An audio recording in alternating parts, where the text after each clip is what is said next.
They called him invincible, the man who crowned himself emperor, who bent nations to his will, who rewrote the map of Europe with nothing but ambition and genius. But on a muddy field in Belgium, surrounded by 140,000 soldiers who would die for him, Napoleon Bonaparte discovered that destiny has a cruel sense of irony. What the world remembers as his greatest defeat was something far more complex, a carefully orchestrated fall from grace that began not with his enemies' strategies, but with a betrayal so intimate, so deeply woven into the fabric of his own command, that even in exile, he would never speak its name.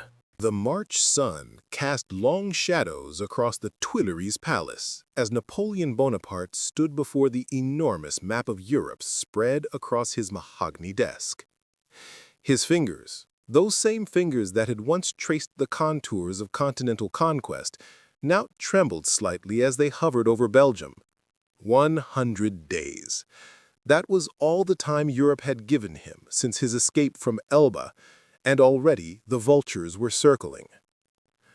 "The reports from our intelligence network, sire." Marshal Michel Ney placed a leather portfolio on the desk, his voice carrying the weight of unspoken concern. The red-headed general, known as the bravest of the brave, had rejoined Napoleon's cause only weeks ago, abandoning his pledge to King Louis XVIII to bring the emperor back to Paris in an iron cage. Napoleon didn't look up from the nap. "Wellington and Blücher, they're converging on Brussels." "Yes, sire, the British and Prussian forces. If they unite, they won't." Napoleon's interruption was sharp, confident. "We strike before they can consolidate. We drive a wedge between them, destroy them separately. It's the only way." What Napoleon didn't know, what he couldn't know, was at that precise moment, in a dim tavern in Charleroi, one of his most trusted officers was concluding a very different kind of strategic discussion. Colonel Henri Beaumont, a man who had served Napoleon since the Italian campaigns, sat across from a figure whose face remained hidden beneath a hooded cloak. Between them, a purse of gold coins gleamed in the candlelight. "You understand what must be done?" the hooded figure asked, his accent carrying the clipped precision of British aristocracy. Beaumont's hand closed over the purse. "The timing must be perfect. Too early, and suspicion falls on me. Too late, and it means nothing. At Waterloo. The emperor will make his final stand at Waterloo. How can you be certain?" The figure leaned forward, and for just a moment the candlelight revealed aristocratic features and cold, calculating eyes. "Because we've been orchestrating every move since he left Elba. Every intelligence report he's received, every troop movement, every decision, all of it has been designed to bring him to that field. And you, Colonel Beaumont, will ensure he doesn't leave it." Back in Paris, Napoleon was outlining his campaign strategy to his assembled marshals. Ney stood beside Soult, Emmanuel Grouchy, and several others, all veterans of countless battles, all men who had followed his emperor from the burning sands of Egypt to the frozen wastes of Russia. "Gentlemen, we march north in 4 days. Our objective is to split the Allied forces and defeat them in detail. Speed and surprise are our greatest weapons. The coalition thinks I'm finished, that the empire is a dying dream. We'll show them that the eagle still has talons." The marshals responded with enthusiasm, but Napoleon caught something in Ney's expression, a flicker of doubt, perhaps, or something darker. He dismissed it. Ney had always been impetuous, emotional. That was his nature. What Napoleon didn't see was the brief exchange of glances between Ney and Colonel Beaumont, who stood at the back of the room, taking notes. It lasted less than a second, but in that second, empires would rise and fall. The imperial army assembled with remarkable speed. Within days, 128,000 men stood ready to march, infantry divisions, cavalry brigades, and the magnificent Imperial Guard, those elite soldiers who had never known defeat. The artillery train alone numbered 366 guns, the finest in Europe. Napoleon rode among his troops on the eve of departure, and their response was electric. Men who had fought for him across a dozen nations cheered until their voices went hoarse. Vive l'Empereur echoed through the camp like thunder. These soldiers believed in him with an almost religious fervor. For them, Napoleon wasn't just a commander, he was destiny incarnate. But destiny, Napoleon was beginning to learn, could be fickle. On June 12, 1815, the army crossed into Belgium. The weather was oppressive, the sky heavy with the promise of rain. Napoleon's strategy was elegant in its simplicity. March rapidly up the center, drive between Wellington's Anglo-Allied army and Blücher's Prussians, and then defeat each separately before they could support one another. The first encounters went exactly as planned. At Charleroi, French forces swept aside Allied pickets with ease. Intelligence reports suggested that Wellington and Blücher were still separated, still vulnerable. Napoleon allowed himself a moment of satisfaction. The coalition had grown complacent during his exile.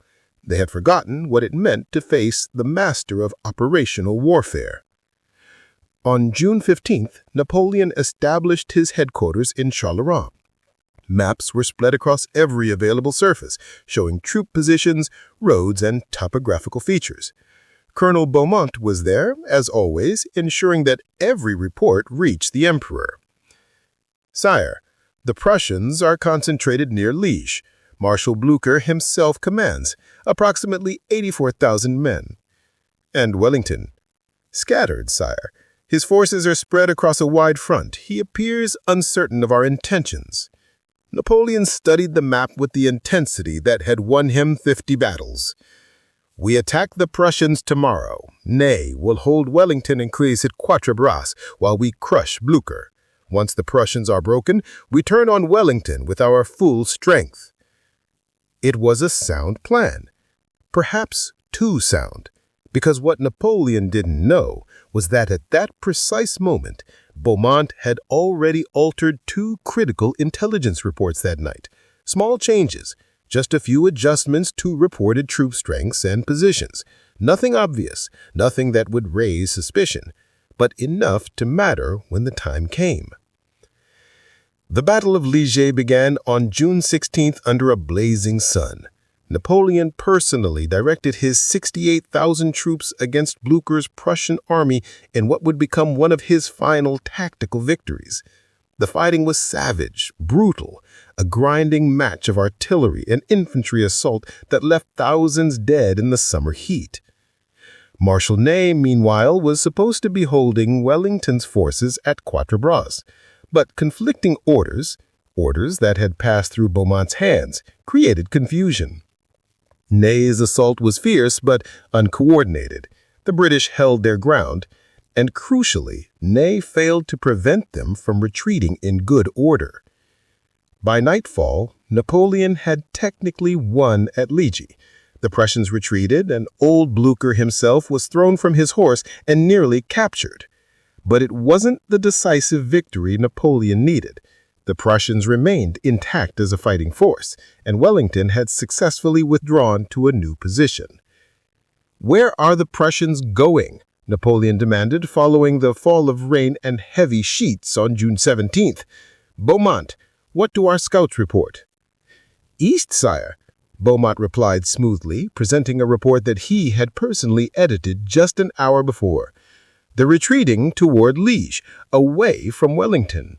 This was the first major lie, and Napoleon believed it. Why wouldn't he?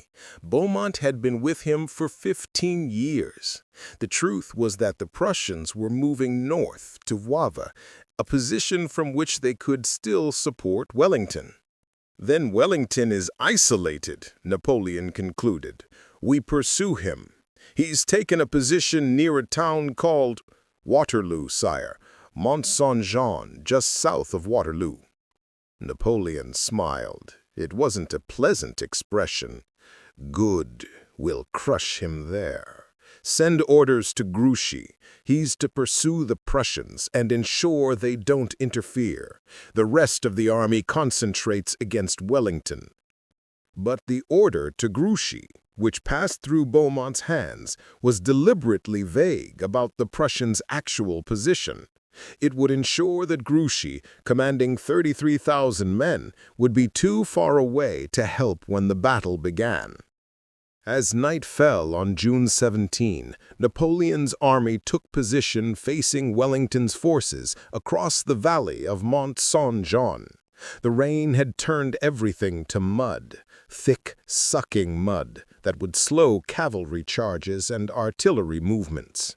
Napoleon, exhausted from 2 days of battle, retired to a farmhouse called Le Caillou.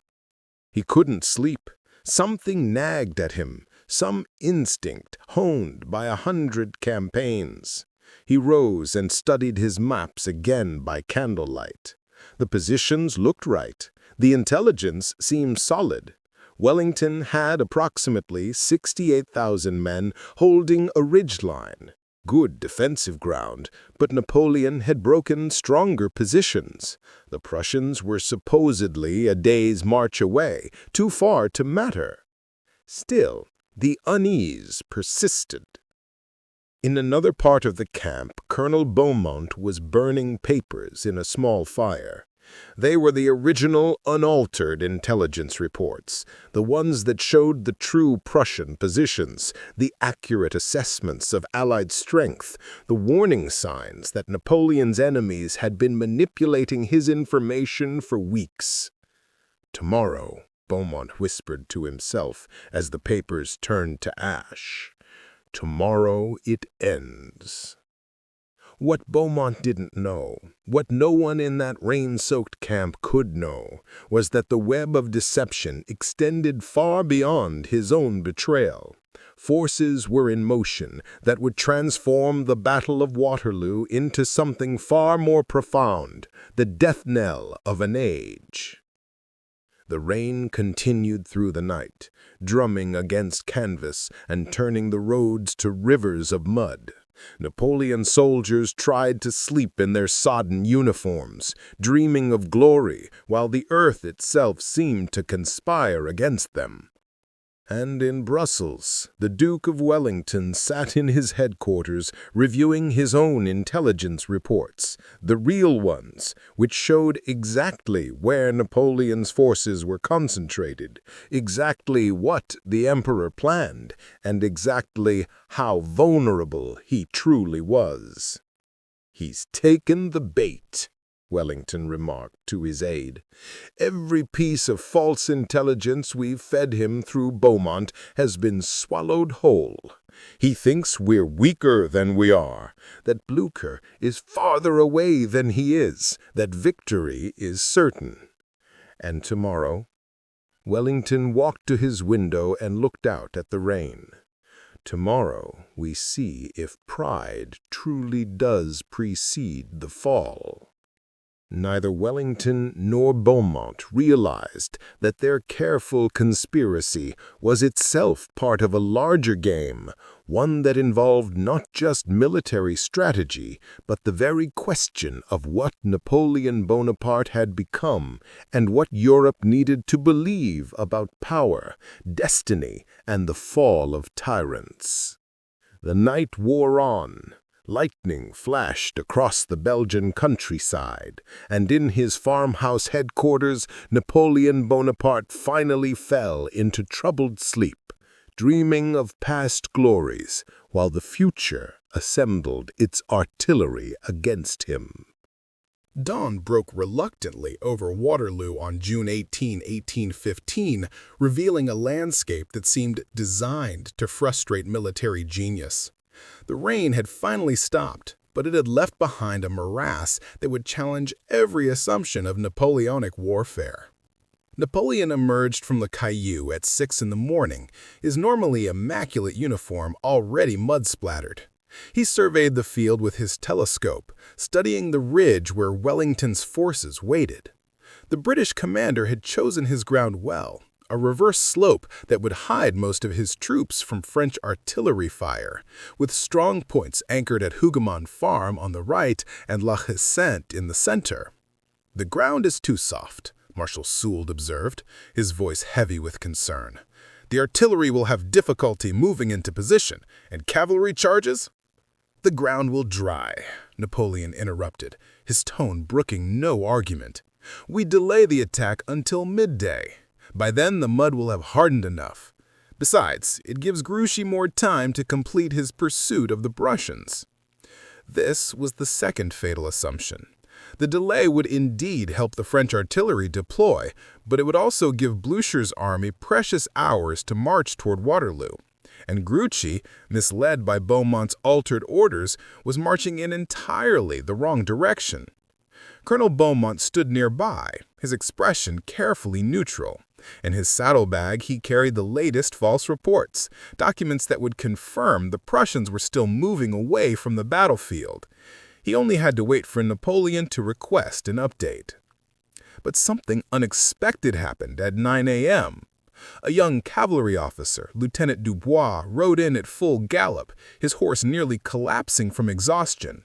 He had been scouting independently, without going through official channels, a violation of protocol, but his news was urgent.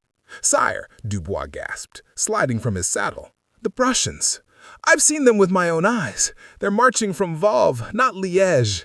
At least 2 corps, perhaps more. They'll be here by afternoon." The color drained from Beaumont's face. This wasn't supposed to happen. The scout network was supposed to be controlled. How had this boy slipped through? Napoleon's expression hardened. He looked at Beaumont. "You told me they were marching east." "Sire, that was the intelligence I received." "Show me the reports. All of them. Now." For the first time, Colonel Beaumont felt the cold touch of fear. But he was committed now. He had already burned the originals. His only option was to brazen it out. "Sire, with respect, we don't have time for this. The young lieutenant is probably mistaken." "I know what I saw," Dubois interjected. "Blue uniforms, Prussian standards, at least 30,000 men on the road from Valves. They'll be here in hours." Napoleon looked between Beaumont and Dubois, his strategic mind racing through possibilities. If the Prussians were truly coming, his entire plan was compromised. He would be fighting Wellington with one hand while holding off Blücher with the other. The numerical advantage would shift decisively against him. "Where is Grouchy?" Napoleon demanded. "Moving toward Gembloux, sire, pursuing what he believes to be the main Prussian force." This, at least, was true, and Beaumont delivered it with as much confidence as he could muster. Napoleon made his decision with the speed that had characterized his career. Send riders to Grouchy immediately. He must march to the sound of guns. If the Prussians are coming, I need those 33,000 men. He turned to his assembled marshals. "We attack now, before noon. We must break Wellington before Blücher arrives." But it was too late. The delay caused by the rain had already compressed Napoleon's operational timeline.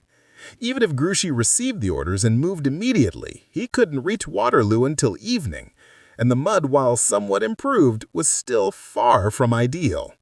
At 11:30 a.m., Napoleon's artillery opened fire. 300 guns thundered in the greatest bombardment yet seen in European warfare. The sound was apocalyptic, rolling across the countryside like the end of the world. Wellington's forces, hidden behind the ridge, suffered less than Napoleon hoped, but the psychological impact was immense. Then came the first assault. Prince Jerome Bonaparte, Napoleon's youngest brother, led his division against Hougoumont Farm, a stone compound that Wellington had heavily fortified. What was meant to be a diversionary attack became an obsession. Jerome threw more and more troops into the meat grinder, convinced he could take the position. Thousands of French soldiers died in the orchards and courtyards of Hougoumont, and the farm never fell. Napoleon watched this waste of men with growing frustration, but he had larger concerns. At 1:30 p.m., he received definitive confirmation that Prussian columns were visible on the eastern horizon. Blücher was coming. "Sire, we should withdraw," Soult urged. "We can fight another day on ground of our choosing." No. Napoleon's response was flat, absolute. Retreat would destroy what remains of our political capital. We attack, now, with everything. He ordered Marshal Ney to lead the main assault against the center of Wellington's line. It was a decision born of desperation, but Napoleon still believed his tactical genius could salvage the situation. He had won battles against worse odds, or so he thought he had. What Napoleon didn't know was that at that precise moment, Colonel Beaumont was riding to Wellington's lines with a white flag. The British pickets brought him, at his insistence, directly to Wellington himself. The Duke received him in a farmhouse being used as a field hospital, where wounded men screamed and surgeons worked with bloody saws. "Your Grace," Beaumont began, "I bring intelligence from Napoleon's headquarters." Wellington's expression revealed nothing. "Continue."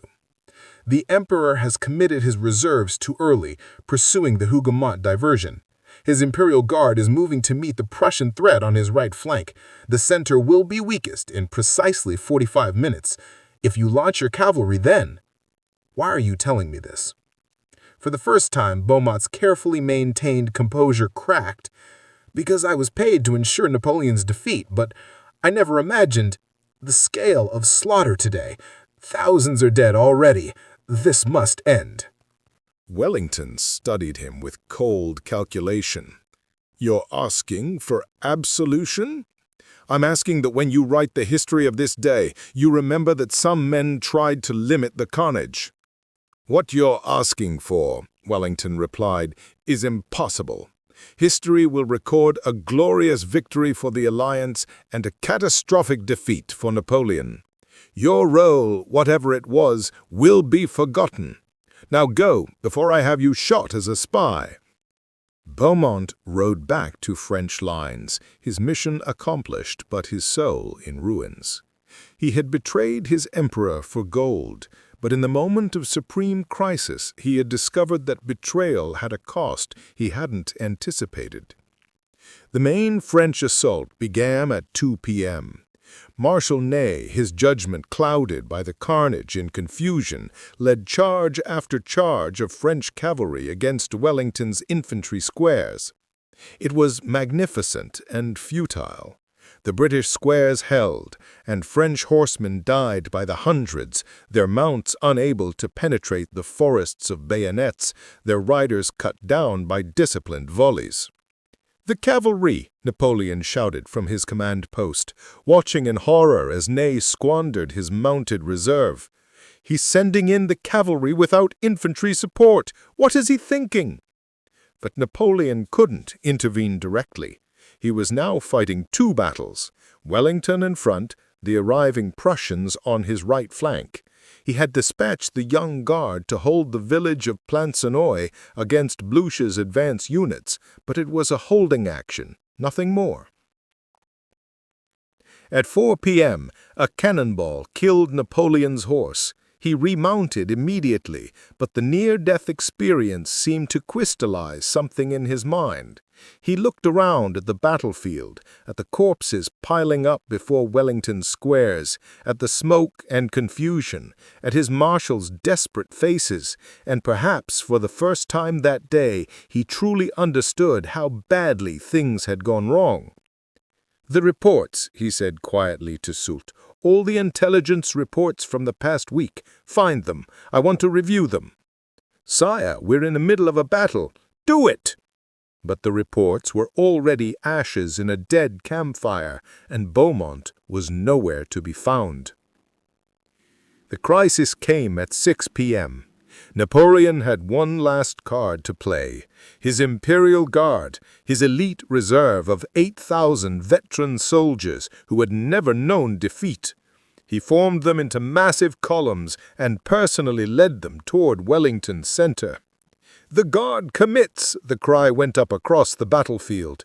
This was Napoleon's trademark maneuver, holding back his best troops until the decisive moment, then throwing them in for the killing blow. The columns advanced into a storm of artillery fire. Men fell by the dozens, but the Guard pressed on, unstoppable, inexorable. They reached Wellington's ridge and began to climb. And then Wellington played his own final card. Battalions that had been lying down behind the ridgeline suddenly stood up, forming into lines. British guards faced French guards at point-blank range. Fire! The volley was devastating. The front ranks of the Imperial Guard collapsed like wheat before a scythe. But these were Napoleon's finest soldiers. They closed ranks and returned fire. For 10 terrible minutes, the two most elite formations in Europe stood toe-to-toe and killed each other at a range where men could see the terror in their enemies' eyes. Then a British Guards officer, Sir John Colborne, executed a flanking maneuver that would be studied for generations. His regiment wheeled and poured fire into the exposed flank of the Imperial Guard column. The unthinkable happened. The Imperial Guard, Napoleon's invincibles, broke and ran. "La Garde reculed!" the cry spread across the battlefield like wildfire.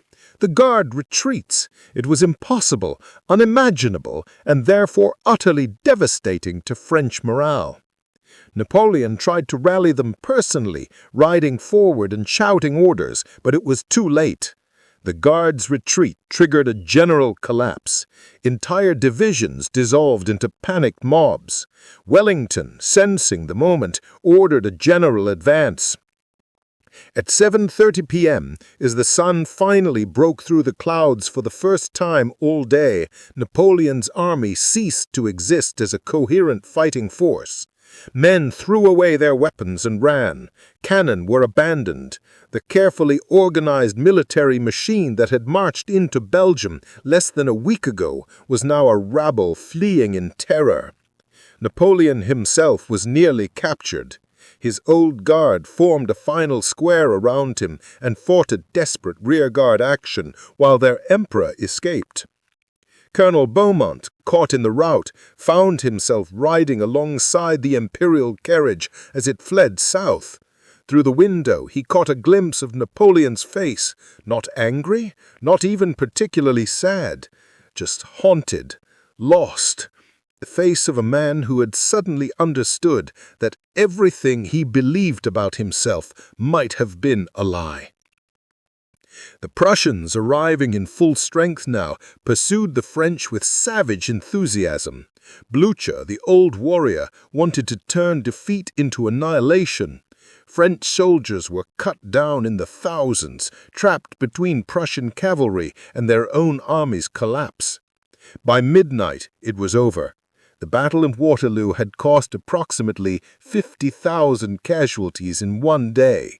The French army had effectively ceased to exist, and Napoleon Bonaparte, who once had ruled from Madrid to Moscow, was reduced to a fugitive fleeing through the Belgian night. But the real revelations, the truths that would transform understanding of that bloody day, were still to come. Telling and preparing this story took us a lot of time. So if you're enjoying it, subscribe to our channel. It means a lot to us. Now back to the story. Napoleon reached Paris on June 21, 4 days after Waterloo, traveling incognito through a France that was already beginning to learn of the disaster. The city that had welcomed him back in triumph just 3 months earlier now regarded him with the cold calculation of a nation deciding whether to abandon a losing bet. He went immediately to the Élysée Palace, where his brother Lucien and the remaining loyal ministers waited. Their faces told him everything he needed to know before a word was spoken. "The Chamber of Deputies is demanding your abdication," Lucien said without preamble. "Fouché is leading the opposition." Joseph Fouché, the spider, the survivor, the man who had served every French government for 20 years. Of course he would be orchestrating Napoleon's fall. The old policeman had an instinct for picking winners. "Let them demand," Napoleon replied, too exhausted for real defiance. "I need 3 things: an accounting of all military resources remaining in France, a review of every intelligence report received in the week before Waterloo, and Colonel Henri Beaumont. Find him. Bring him to me." The first 2 requests were straightforward. The third proved impossible. Colonel Beaumont had vanished. He hadn't fled south with the army, hadn't been seen in Paris, hadn't contacted family or friends. It was as if the ground had simply swallowed him. Napoleon spent the next 48 hours in a state of feverish investigation, even as the political situation collapsed around him. He reviewed reports, interviewed survivors, pieced together timelines, and slowly, terribly, a picture emerged. The intelligence about Prussian movements had been systematically falsified. The orders to Grouchy had been altered to send him in the wrong direction. Even small details, estimates of Wellington's troop strength, assessments of ground conditions, had been subtly manipulated to encourage overconfidence. "Someone wanted me to fight at Waterloo," Napoleon told Lucien on the night of June 22. "Not just to fight, but to fight in exactly the circumstances that would ensure defeat. The mud, the delay, the separated forces, all of it orchestrated." Beaumont? Perhaps. Probably. But he couldn't have done it alone. The reach is too extensive, the manipulation too sophisticated. This goes deeper.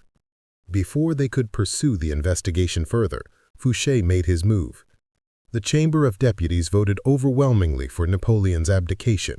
The threat was implicit, but clear. Abdicate voluntarily or face arrest and trial. Napoleon signed the abdication papers on June 22nd, just 4 days after Waterloo. After everything, the battles, the glory, the empire, it ended with the scratch of a pen on paper. But he wasn't finished with the truth. Stripping himself of political power gave Napoleon something unexpected: freedom to investigate without the burden of state responsibilities. He sent out trusted agents, men who had served him personally for years, to track down the threads of the conspiracy. It took 3 weeks, but they found Colonel Beaumont. He was in a small village near Lyon, living under an assumed name in a modest inn. When Napoleon's agents surrounded the building at dawn on July 15th, Beaumont didn't resist. He seemed almost relieved. They brought him to Malmaison, the chateau where Josephine had once lived, where Napoleon now waited for final arrangements for his surrender to the British. The meeting took place in a study lined with maps of conquests that no longer mattered. Napoleon didn't rage or threaten. He simply looked at Beaumont, really looked at him, and asked, "Why?" Beaumont, his face haggard from weeks of guilt and hiding, met his former emperor's gaze. "They paid me £50,000, British gold, enough to never worry about money again, to give my family a life of comfort." 30 pieces of silver would have been more traditional, Napoleon observed dryly. "But I asked why, not how much. You served with me for 15 years. You were at Austerlitz, at Jena. You saw what we built. I saw what you built, an empire that depended entirely on your genius, your will. What happens when you die, sire, or grow old or simply miscalculate? The whole structure collapses and millions suffer. I convinced myself I was serving a larger purpose, bringing down a system that was inherently unstable." Noble sentiments.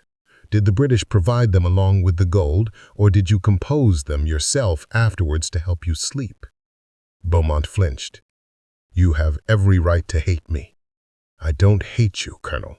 I'm trying to understand. The intelligence manipulation, it was sophisticated, coordinated. You couldn't have managed it alone. Who else?" Marshal Ney was aware. Not of the details, but he knew I was providing information to the British. He turned a blind eye. Napoleon absorbed this like a physical blow. Ney, the bravest of the brave, one of his closest companions for 20 years. Why would Ney do that? Because he loved you, sire. He was willing to help engineer your defeat, but he couldn't bring himself to openly betray you. So he fought, badly, knowing it would contribute to your loss, but able to tell himself that he hadn't actually refused to serve. The psychology was twisted, but Napoleon understood it. Men could sustain enormous contradictions when their loyalties were divided. "Tell me about the larger conspiracy," Napoleon demanded. "You said this went beyond simple battlefield intelligence. What did you mean?" And here, finally, Beaumont revealed the truth that would transform Napoleon's understanding of everything that had happened. "The Congress of Vienna," Beaumont began. "All the great powers were there. Britain, Russia, Austria, Prussia. They spent months after your first abdication redrawing the map of Europe, creating a new balance of power. But they knew their settlement was fragile. It needed something to legitimize it, to make it seem not just politically expedient, but morally necessary. So they let you escape from Elba. Napoleon's eyes narrowed. Let me? The security on Elba was deliberately relaxed in February. The British ships that were supposed to be watching for escape attempts were conveniently elsewhere. You weren't brilliant to escape, sire. You were allowed to escape, given just enough rope to hang yourself. Impossible. I had supporters in France, an army that rallied to me, because they were allowed to rally. Think about it, sire. You marched from the south of France to Paris, and not a single garrison truly opposed you. Louis XVIII's army melted away. It was too easy, too perfect. Napoleon's mind raced back through the 100 days. Beaumont was right. The return had been almost miraculously unopposed. He had attributed it to his personal magnetism, to France's desire for his leadership. But what if it had been something else? What if he had been manipulated from the very beginning? They wanted me to fight and lose, not just to defeat my army, but to destroy the idea of what I represented, to prove that the revolution's promise, careers open to talent, advancement by merit, was ultimately a failure. Yes. Wellington even told me before the battle, the victory had to be decisive, dramatic, and unambiguous. You had to be seen to fail at the height of your power, at a moment when you were confident of victory. That's why they manipulated the intelligence, not just to ensure you'd lose, but to ensure you'd lose while believing you would win. The psychological impact is far greater. Napoleon stood and walked to the window, looking out at gardens Josephine had designed a lifetime ago. He was only 45 years old, but he felt ancient. "Marshal Ney," he said finally. "Where is he now?" "Arrested. King Louis's government is planning to try him for treason." "For what? Fighting for me?" "For breaking his oath to the king. For, as they see it, betraying France." The irony was almost unbearable. Ney, who had betrayed Napoleon to help secure the old order's victory, would now be destroyed by that same old order for the crime of publicly serving Napoleon. The man had been betrayed by everyone, including himself. "There's something else you should know, sire. Something I learned only after Waterloo, after everything was over." "Tell me." "I wasn't the only source of false intelligence. There was someone in your inner circle, someone close to you, who had been feeding you manipulated information for months, someone who ensured that every strategic decision you made during the 100 days pushed you toward disaster. I never knew who, just that they existed." Napoleon turned sharply from the window. "Who?" "I don't know.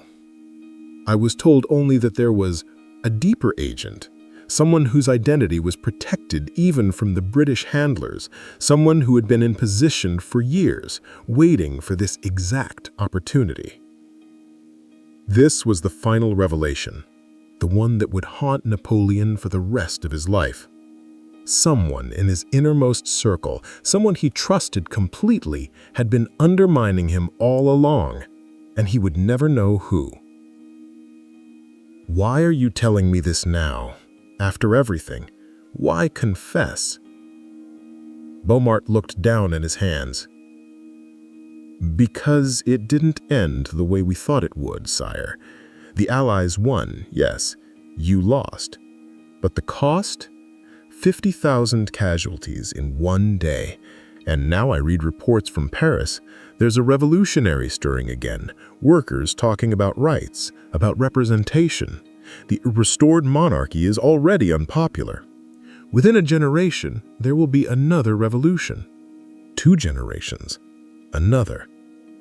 The ideas you represented didn't die at Waterloo, they just went underground. Small comfort, Napoleon said bitterly. Perhaps, but I thought you should know. The people who engineered your defeat thought they were stopping history.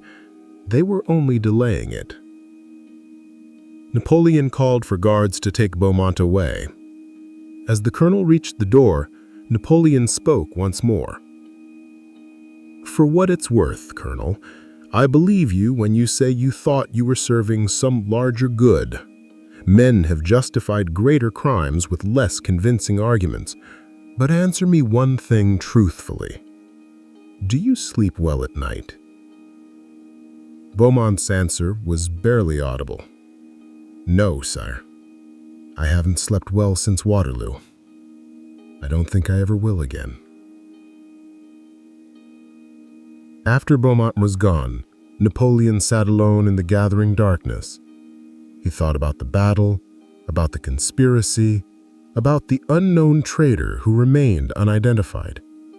He thought about all the young men who had died believing they were fighting for glory when they were really just pieces in someone else's game.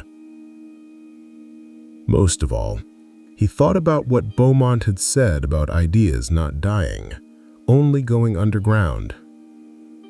Was that true? Or was that just what defeated men told themselves to make failure bearable? He would have years to ponder that question.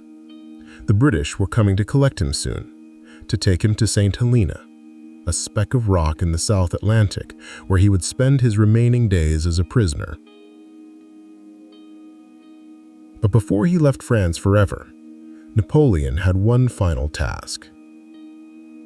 He wrote a letter, not to the public, not to history, but to the unknown traitor who had orchestrated his downfall from within. To the one who betrayed me, I know you exist, though I will never know your name.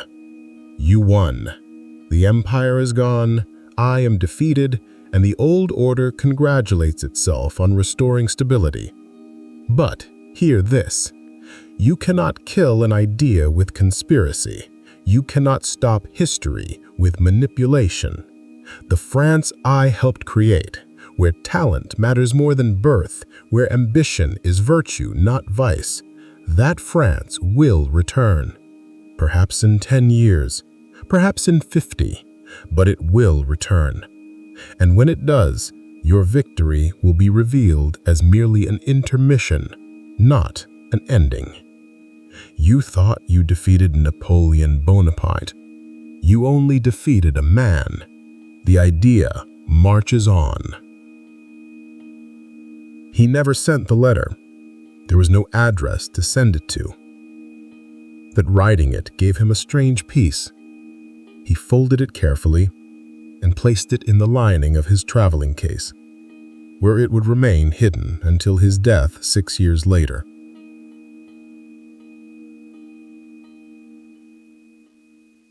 While Napoleon grappled with the truth of his betrayal, another drama was unfolding in Vienna.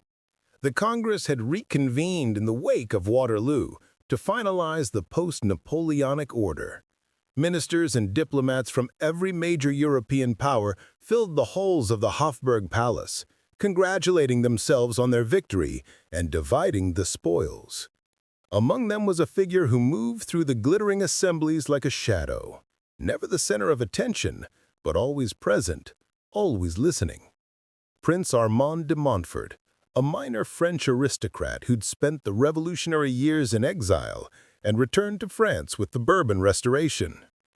De Montfort was 42 years old, elegant, cultured, and universally liked. He served as an aide to Talleyrand, France's foreign minister, and was known for his encyclopedic knowledge of European affairs and his talent for bridging opposing factions. Diplomats trusted him. He had advised Napoleon himself during the 100 Days, offering counsel that seemed wise and measured. No one suspected that Prince de Montfort was the deeper agent Beaumont had mentioned. No one knew that his entire adult life had been a carefully constructed lie.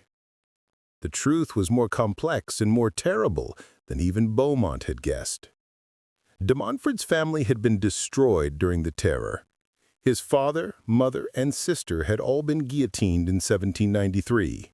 He himself had escaped France at age 20, carrying nothing but a burning hatred for the revolution and everything it represented. For 22 years, he'd cultivated a single purpose: destroy the revolutionary legacy at its root. And Napoleon Bonaparte, the revolution's most brilliant child, had been his ultimate target. He had returned to France in 1814 with the Bourbon Restoration, presenting himself as a moderate royalist, willing to work with the new order. His charm and intelligence quickly won him positions of influence. When Napoleon escaped from Elba, de Montfort saw his opportunity. He had volunteered his services to the emperor, claiming he wanted to help prevent further bloodshed. Napoleon, needing experienced diplomats, had accepted. And from that moment, de Montfort had been perfectly positioned to poison every strategic decision the emperor made. It had been de Montfort who suggested the Belgian campaign, framing it as Napoleon's best chance for a quick, decisive victory. It had been de Montfort who recommended certain officers for key positions, officers who happened to be either incompetent or, like Beaumont, compromised. It had been de Montfort who carefully shaped Napoleon's perception of Wellington and Boucher's capabilities, always underestimating them just enough to encourage overconfidence.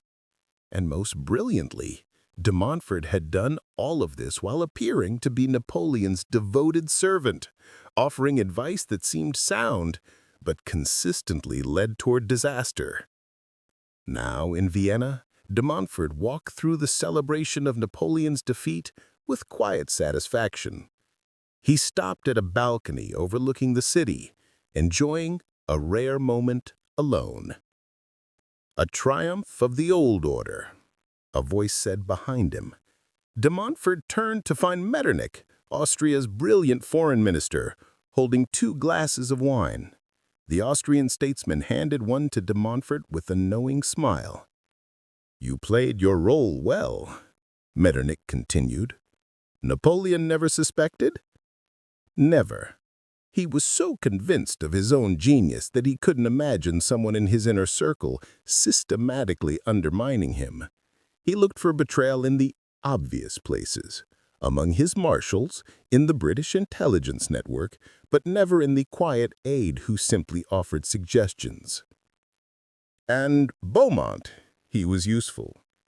"Very. A man motivated by gold is reliable up to a point. Beyond that point, he becomes a liability. I hear he's been captured."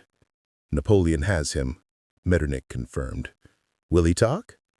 "Of course. But what can he reveal? He knows I exist, but not my identity. Even if he described me to Napoleon, the emperor would never make the connection. In his mind, I am a loyal servant who tried to help during the 100 Days. He has no reason to suspect me." Metternich sipped his wine thoughtfully. "You know, de Montfort, there's something I've always wondered. The hatred you have for Napoleon, for the revolution. It's personal, isn't it?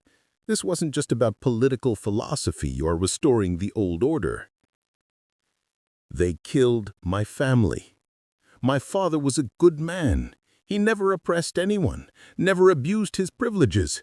He simply had the misfortune of being born an aristocrat at the wrong moment in history. They murdered him for what he was, not what he'd done.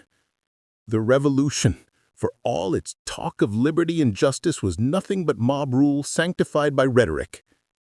And Napoleon? Napoleon was the greatest achievement of the revolution and its ultimate vindication. As long as he succeeded, as long as his empire stood, the revolution's defenders could point to him and say, 'See, our principles work. Merit over birth, talent over tradition.' I couldn't strike at the revolution directly. It's an idea, not a person. But I could strike at Napoleon, and in destroying him, I could discredit everything he represented. A 20-year revenge that requires remarkable patience. My family's murders required remarkable evil. I matched the scale of the crime with the scale of my response. What neither man knew was that they were being watched. A young attaché named Edward Kellerman stood in the shadows nearby, ostensibly checking documents but actually listening to every word. Kellerman was the son of Napoleon's marshals, and he had accompanied de Montfort to Vienna as a junior aide. Edward had always admired Napoleon. More than that, he believed in the principles the emperor represented. And now, hearing de Montfort casually discuss his elaborate betrayal, Edward felt something crystallize inside him. These aristocrats, these princes and ministers, they had orchestrated not just a military defeat but a historical fraud. They had manipulated Napoleon into a battle designed to discredit everything he stood for. They had killed tens of thousands of soldiers to make a political point. Edward waited until de Montfort and Metternich parted, then followed the prince back to his quarters. He had no plan, no clear idea what he would do. He knew only that this truth couldn't remain hidden. De Montfort entered his rooms and poured himself a brandy, relaxing for the first time all day. He didn't hear Edward slip through the door behind him. "You destroyed him," Edward said quietly. De Montfort spun around, his hand instinctively moving toward the pistol on his desk. But Edward was faster, stepping between de Montfort and the weapon. "Young Kellerman, you should be more careful about entering rooms unannounced. Someone might mistake you for a threat." "I heard you, on the balcony with Metternich. You're the one who betrayed Napoleon." De Montfort studied Edward carefully, assessing the threat level. The young man was angry, but not murderous, not yet anyway. "And what do you intend to do with this information?" de Montfort asked calmly. "Tell the world. Tell Napoleon. Let people know that Waterloo wasn't won by superior strategy or courage. It was won by sabotage and conspiracy." "Ah." De Montfort sat down, apparently unconcerned. "Tell me, Edward, may I call you Edward? What do you think would happen if you revealed this truth to the world?" "People would know. They would understand that Napoleon didn't fail because his ideas were wrong, but because he was betrayed." "Would they?" De Montfort leaned forward. "Or would they see it as the desperate conspiracy theory of defeated supporters? Napoleon lost, Edward. He lost spectacularly, decisively, at the height of his power. That's the narrative that serves the current order. No one in power wants to hear that it was all manipulation. They want to believe that the natural order reasserted itself, that divine providence restored rightful authority. So the truth doesn't matter? The truth always matters, but sometimes it matters less than stability, order, peace. Europe has been at war for 20 years. People are exhausted. They want to believe it's over, that the right side won, that we can return to normal. Your truth, even if anyone believed it, would undermine that. It would suggest that the victory was fraudulent, that the conflict isn't really resolved. Is that what you want? More war, more death?" Edward felt the certainty draining from him. De Montfort was right about one thing. Europe was exhausted. The wars had devastated the continent. Another upheaval, another revolutionary wave would kill millions more.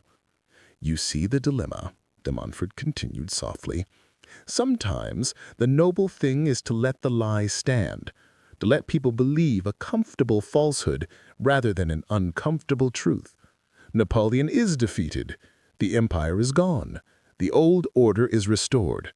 Whether it happened through honorable combat or clever manipulation, does it really change anything?"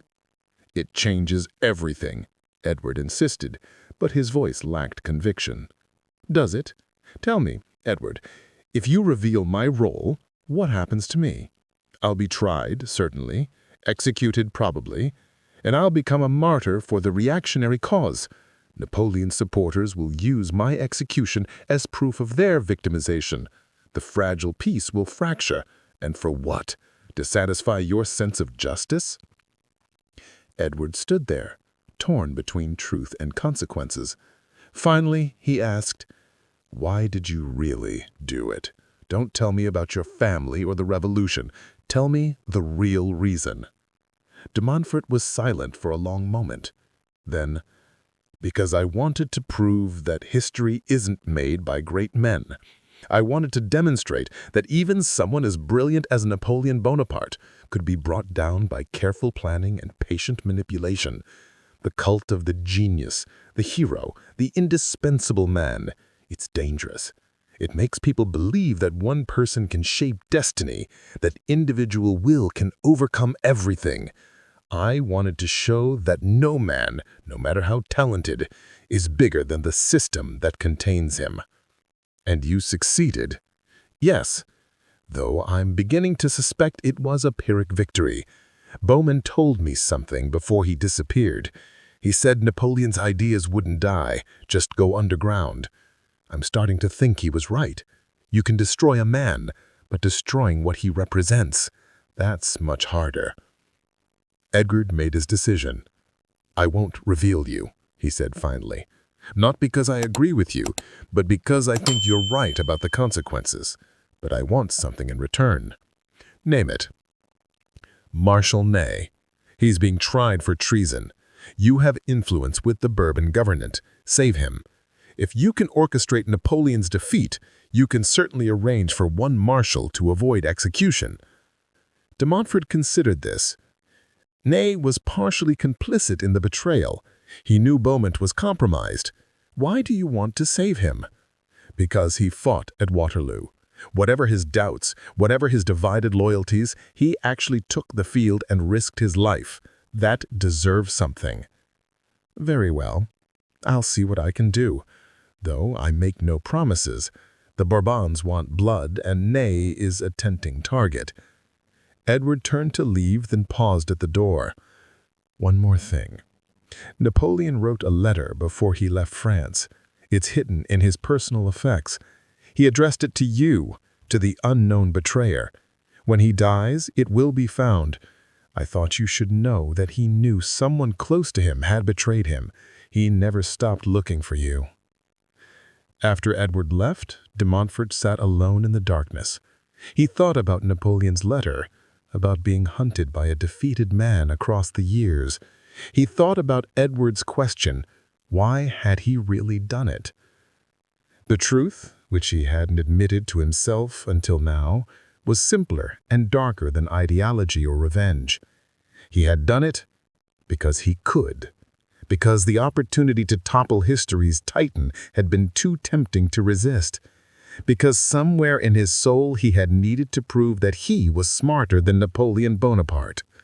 And now he would spend the rest of his life wondering if the victory had been worth it. St. Helena, 1821. 6 years after Waterloo.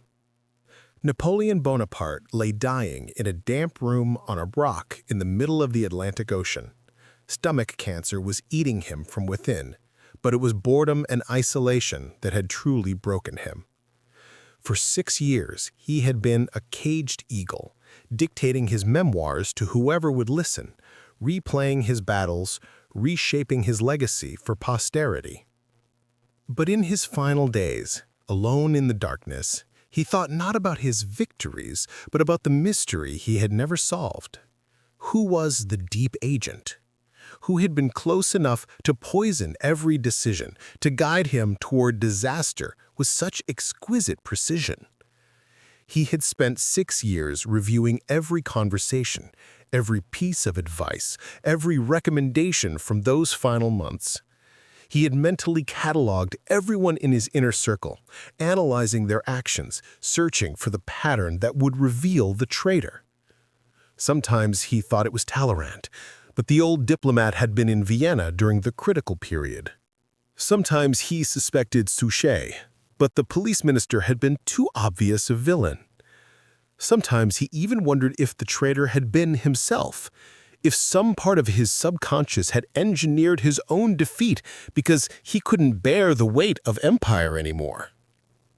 On his final day, May 5, 1821, Napoleon called his last remaining aide to his bedside. The young man, barely more than a boy, really, leaned close to hear the emperor's whispered words. "The letter," Napoleon breathed. "In my traveling case. The lining. Give it to whoever asks." "Sire, I don't understand." "You will. Someone will come. Someone who needs to know that I knew." Those were his last coherent words. By evening, Napoleon Bonaparte was dead at age 51, his body ravaged by disease, his mind still wrestling with the unanswered question. Vienna, 1821. 3 months later. Priest de Montfort sat in his study when the letter arrived. It had been forwarded through several intermediaries, its origins carefully obscured, but he recognized the seal immediately, Napoleon's personal mark. With trembling hands, he broke the wax and unfolded the paper. The letter was dated June 1815, written just before Napoleon's departure for St. Helena. He read it once, then again, then a third time. "You thought you defeated Napoleon Bonaparte. You only defeated a man. The idea marches on." De Montfort stood and walked to his window, looking out at Vienna, the city that had celebrated Napoleon's fall and now hummed with the business of maintaining the reactionary order. The letter fell from his fingers, drifting to the floor like a dead leaf. Napoleon had known, not the identity, but the existence. For 6 years, as de Montfort had built his career advising the restored monarchies, Napoleon had known that someone close to him had orchestrated everything. And the final sentence, the prophecy about ideas marching on. Was that true? De Montfort had spent 6 years watching the restored order, and already he could see the cracks. Revolutionary movements stirring in Italy and Spain, in the German states, workers organizing, students talking about rights and representation. The ideas Napoleon championed, merit over birth, liberty over autocracy, were spreading despite his defeat. Perhaps because of his defeat, because persecution always creates martyrs. For the first time since 1793, when he had watched his family die, de Montfort felt doubt. Not about whether he had been right to destroy Napoleon, that question was closed, but about whether destroying Napoleon had actually accomplished anything beyond personal revenge. Paris, 1830, 9 years after Napoleon's death. The July Revolution exploded across Paris with a fury that caught the restored monarchy completely off guard. For 3 days, workers and students fought in the streets against Charles X's increasingly autocratic government. Barricades went up. Tricolor flags, the band symbol of the revolution and Napoleon's empire, reappeared as if by magic. Edward Kellerman, now 40 years old and a successful merchant, watched from his window as history reasserted itself. He thought about that night in Vienna 15 years earlier, when he had confronted de Montfort and chosen silence over truth. Had he made the right choice? The reactionary order he had helped preserve by keeping de Montfort's secret was collapsing anyway. The comfortable lie had lasted barely a decade before the truth, the real truth, about people wanting liberty and representation had broken through. He never learns that de Montfort, watching the same revolution unfold from his estate outside the city, put a pistol in his mouth that night and pulled the trigger. The official cause of death was listed as natural. Only de Montfort's valet knew the truth, and he was paid well to maintain the fiction. Paris, 1840. King Louis Philippe, the citizen king, who had emerged from the July Revolution as a constitutional monarchy, made a grand announcement. Napoleon's remains would be returned from St. Helena and interred at least invalids with full honors. Hundreds of thousands of Parisians lined the streets to watch the procession. They weren't mourning a man. Most of them were too young to remember the empire. They were honoring what Napoleon represented.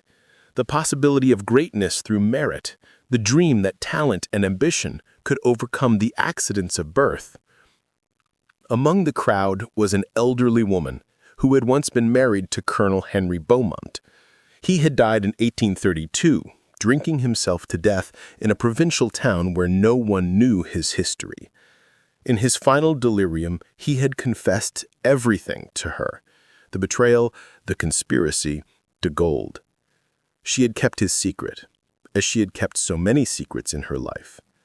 But watching Napoleon's cortege pass, seeing the genuine emotion on the faces of ordinary people, she wondered if her husband had been right to feel guilty. He had helped defeat a man, yes, but had he stopped what that man represented? Clearly not.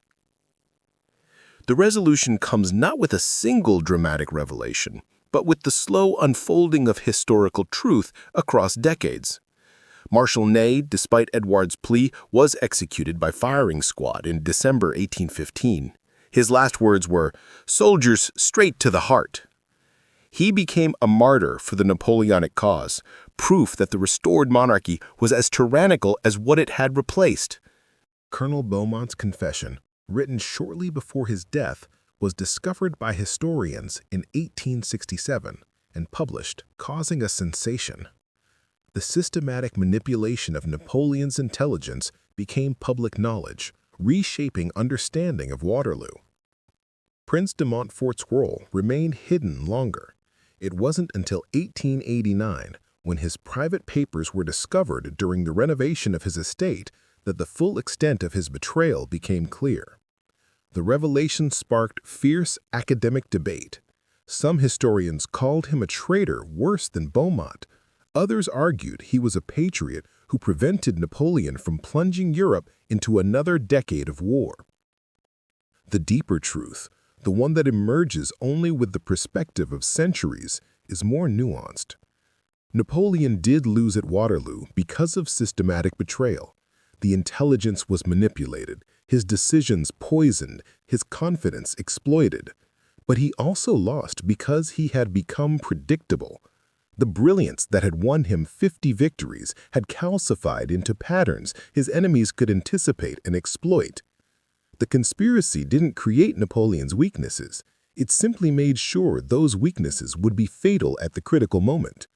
And the ideas Napoleon represented, merit, opportunity, the career open to talents, those didn't need Napoleon to survive. They were already loose in the world, propagating themselves through countless individuals who would never know the emperor's name. In the end, everyone at Waterloo was both victor and victim, traitor and loyal servant, right and wrong. Beaumont betrayed his emperor, but helped end a war. De Montfort achieved his revenge, but destroyed himself in the process. Wellington won the battle, but couldn't stop the ideas. Napoleon lost everything, but became immortal in defeat. The real plot twist at Waterloo isn't that there was a conspiracy, it's that the conspiracy didn't matter. History was going to move forward regardless of who won that muddy field in Belgium. The old order could defeat Napoleon the man, but they couldn't defeat the age of revolution. They could slow it, channel it, shape it, but they couldn't stop it. In 1960, a researcher at the French National Archives discovered something remarkable: Napoleon's original letter to his unknown betrayer, the one he had written before leaving for St. Helena. It had been found in his effects after his death, but had been classified and filed away, forgotten for 139 years. The researcher published it, and it caused a minor sensation among historians. But the most remarkable thing was what happened next. A descendant of Edouard Kellermann came forward with documents proving that his ancestor had known de Montfort's identity since 1815. A descendant of Beaumont provided the colonel's full confession. Piece by piece, the complete picture emerged. And scholars realized something profound.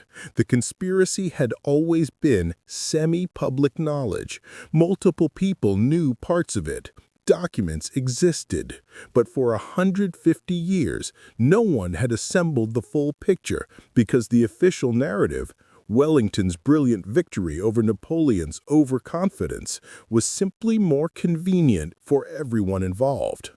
The truth had been hiding in plain sight, waiting for a moment when revealing it wouldn't threaten the political order.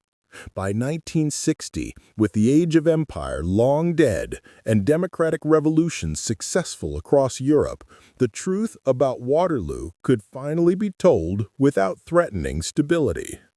This is perhaps the final irony. The conspiracy's greatest success wasn't defeating Napoleon, but hiding itself so effectively that by the time the truth emerged, it no longer mattered. What do we learn from Napoleon's fall at Waterloo? Not the simple lesson his enemies intended, that the old order was superior, that revolutionary ambition inevitably leads to disaster. That lesson failed almost immediately, as revolution after revolution proved that the ideas Napoleon represented would not die with him. Instead, Waterloo teaches us about the complexity of historical change. Great men do shape history, but they do so within systems larger than themselves. Napoleon was brilliant, but brilliance can be manipulated by patient conspiracy. He was confident, but confidence becomes blindness when divorced from accurate information. He was beloved by his soldiers, but love doesn't stop bullets or make mud solid. At the same time, the conspirators learned that destroying a man doesn't destroy his ideals. De Montfort spent 20 years engineering Napoleon's downfall, and within 15 years of Waterloo, revolutionary movements were again sweeping Europe. You can win every battle and still lose the war if you're fighting against historical momentum.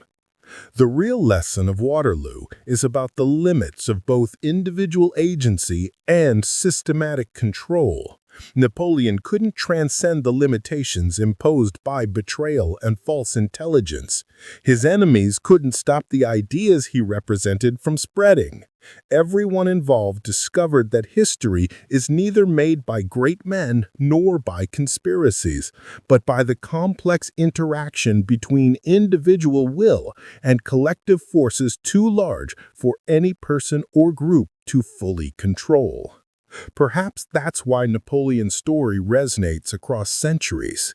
He was the man who could do anything except escape the consequences of being human.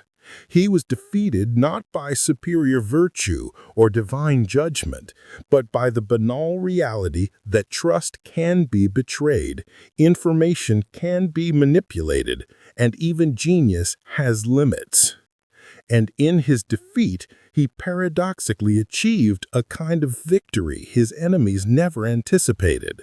By becoming the martyred champion of revolution's promise, by embodying the hope that merit could triumph over birth, Napoleon in death became more powerful than Napoleon alive. The empire died at Waterloo. The legend was born there. The story of Waterloo isn't about how Napoleon fell. It's about what survived his fall. Not an empire. Empires always fall. Not a dynasty. Dynasties always end. But an idea that history belongs not to those who inherit it, but to those who dare to remake it. That idea, born in the French Revolution and championed by Napoleon, survived Waterloo, survived the conspiracies, even survived Napoleon himself. It survives today. That is the ultimate plot twist of Napoleon's defeat. In losing everything, he won. Not the battle, not his freedom, not his empire, but something larger. A place in history not as a cautionary tale of hubris, but as an eternal symbol of ambition, talent, and the revolutionary possibility that anyone can be anything. The mud of Waterloo claimed an emperor, but the idea marches on. Up next, 2 more incredible stories are waiting for you right on your screen. If you enjoyed this one, you won't want to miss these. Just click to watch and don't forget to subscribe.